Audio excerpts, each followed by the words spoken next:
খেলে কি হয়? হারাম খাবার খেলে এবাদত কবুল হয় না।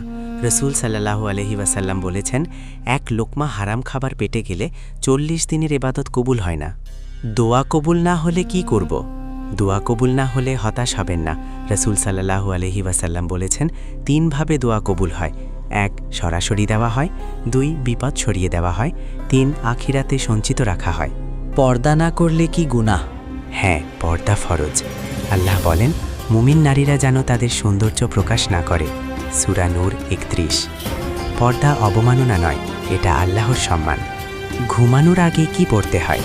ঘুমানোর আগে রাসূল সাল্লাল্লাহু আলাইহি ওয়াসাল্লাম 3টি কাজ করতেন।